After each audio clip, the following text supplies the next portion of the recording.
Bienvenue chez Atelier B. C'est une boutique de vêtements où on fabrique, on crée des vêtements pour hommes, femmes et enfants. Si on remonte à 2007-2008, quand on a commencé à travailler sur le projet, il n'y avait pas beaucoup d'offres de vêtements fabriqués ici avec des fibres naturelles qui étaient éthiques. Donc, on a tout simplement décidé de commencer à se faire des pièces pour nous. Puis, on se disait, un jour, quand on va être grande, on aura une entreprise ensemble, on aura une marque ensemble. En fait, le slow design, c'est un peu en réaction au cycle de la mode traditionnelle qui va de plus en plus vite. Nous, on travaille un peu en opposition à ça, c'est-à-dire qu'on veut la qualité plus que la quantité. On travaille beaucoup aussi sur le fait que nos collections sont durables puis interchangeables. Les garnitures qu'on utilise sur nos vêtements, c'est les mêmes qui se répètent dans tous les vêtements et année après année. Par exemple, si on a des clients qui ont acheté un vêtement il y a 4-5 ans, ils ont perdu un bouton, ils peuvent revenir, on a encore les mêmes boutons qu'on réutilise. Pour utiliser le maximum de nos matières premières, même avec un placement fait à l'informatique, on arrivait à un 75-80% d'utilisation de la matière. Donc là, on s'est dit, OK, avec ces retailles-là, dans mon placement, on va mettre des vêtements pour enfants. Donc là, on a commencé à faire des vêtements pour enfants dans ces retailles-là. Mais là, il restait encore des retailles.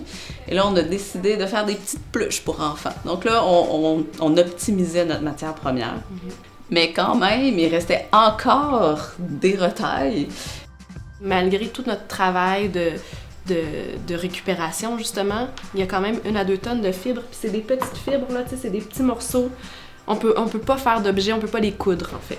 On s'est inspiré un peu des techniques traditionnelles de fabrication de papier. Souvent, on peut réutiliser des retailles textiles pour faire du papier.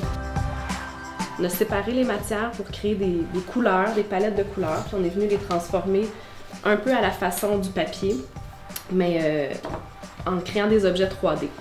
Par exemple, on travaille sur un cintre qu'on va pouvoir faire par moulage. Donc, il y a quelque chose d'un peu poétique aussi de dire que le vêtement, toutes ces retailles vont servir à le tenir puis à le ranger. Ce qui est intéressant avec cette matière-là, c'est une fois, si par exemple le cintre se brise, il peut être recyclé à l'infini. On peut le remettre dans la pâte et recréer un nouveau cintre. Sans perte de qualité. Exactement. C'est magique. En fait, pour nous, l'intérêt de participer au parcours, c'était prendre un peu le pouls de qu'est-ce qu'on fait comme action déjà.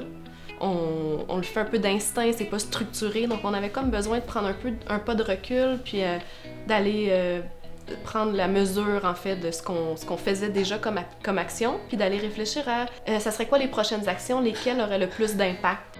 Après tout cet engagement-là, c'est de pouvoir, oui, avoir des formations très spécialisées puis très personnalisées aussi. On a aimé l'aspect personnel du parcours, puis on a aimé de pouvoir avoir des experts, en fait, qui nous aident à confirmer ou à infirmer des feelings qu'on avait.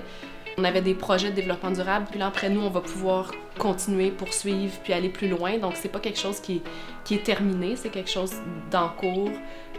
Maintenant, avec ces outils-là, on va pouvoir les poursuivre puis les développer.